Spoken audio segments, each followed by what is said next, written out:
This video is the first in a couple of videos to introduce the RAppArmor package, which is a new R package to force security policies and hardware restrictions in R. And hopefully this video will explain a little bit about what this really is and how you can use this.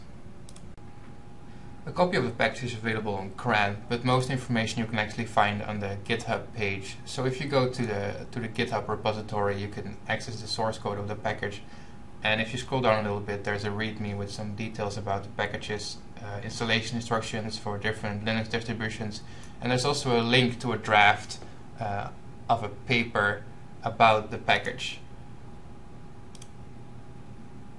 And this paper goes in a little more detail about how the package really works and the technicalities. And it also motivates a little bit about why you could use the package. So, for example, it talks a little bit about using contributed code in R and potential risks that come with that, or using R on a shared resource like a supercomputer, or perhaps you want to build public services or larger applications on top of R that require some additional control and security. So let's see how this works in practice. AppArmor defines security policies in profiles, which are basically files with a bunch of rules. And these files are put in the etc apparmor.d directory. So if we have a look what's in here, we can see that there's already a bunch of standard profiles. The RAppArmor R package ships with a bunch of default profiles. And the profile that we are going to look at in this video tutorial is the standard user bin R profile. So let's have a look what's in here.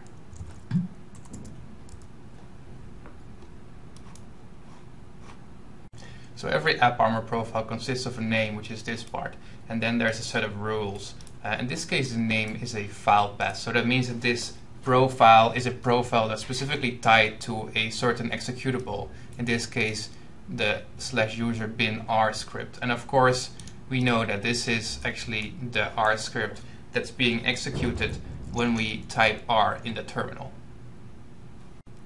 So let's have a close look at this AppArmor profile. AppArmor supports a bunch of different types of rules, for example related to Linux capabilities or network rules. But in this tutorial we will focus on the basic file access rules, which are the guys down here. So every rule consists of a file path and an access mode. And those access mode might look a little familiar. In some way they extend the basic Linux file access modes. So the R and the W still stand for read and write, but the M is new, for example, and M means loading a shared object into memory. So, for example, if an R process wants to load an R package which has compiled C code, it needs this permission on the shared object file.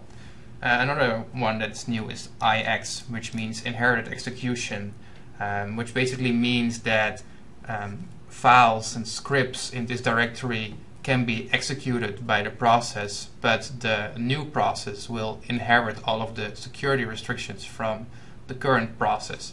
So, for example, if R wants to call LaTeX or PDF LaTeX, the new process will inherit the AppArmor security profile of the current R process.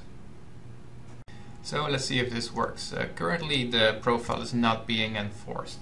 So, for example, I can see what is the contents of the root of the file system, or I can see what's inside the temp directory. Or, for example, I could read the syslog file to see what's happening in there. A lot of stuff. Or, for example, I could read the contents of my documents folder. So in order to activate the security profile, we exit R and we have to type the following command. AA enforce user bin R, which stands for AppArmor enforce user bin R. And user bin R is the name of the file inside the apparmor.d directory, which contains the profile that we want to enforce. So basically this tells the Linux kernel that for every new R process that's being started from now on, it will enforce these security restrictions, regardless of which user is executing this file or if the user is subuser or whatsoever. If we now start a new R process, everything might look normal and work fine initially, but the R process will actually only have access to the files that are listed in this profile. So, for example, if we're going to try to list the contents of the root of the file system, it gives us nothing, because there's no line in here that says that we have access to this information. Same holds if we want to list the contents of the temp directory, for example, or if we want to read the syslog file. We get a permission denied error as well. One thing that is in here is that we're allowed to read the contents of the home directory. So, for example, if we try to do that, we get whatever is in my home directory. But for example, there's no line in here that says that we have access to the documents subdirectory. So if I'm going to try that,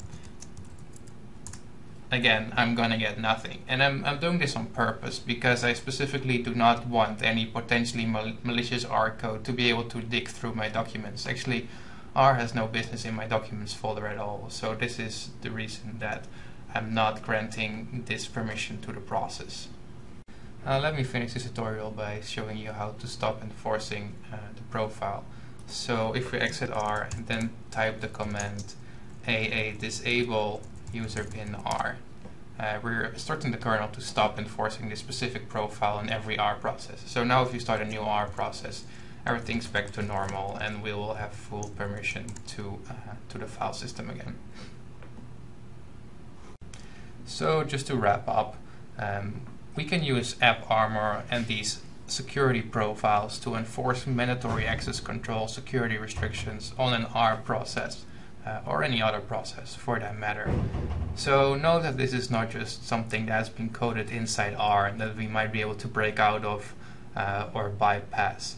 This is actually the Linux operating system that's enforcing these security restrictions on the R process. Actually, R is not even aware of the fact that it's being restricted in some way. For R, it's just business as usual, but whenever the user is trying to do something that he's not supposed to do, the operating system will stop him. And we have seen how the administrator can use the AA enforce and AA disable tools to enforce a global security profile on every new R process for every user. Now, in the next video, we will show how a regular user can dynamically apply security profiles inside a running R process using the RAppArmor package. See you in the next video.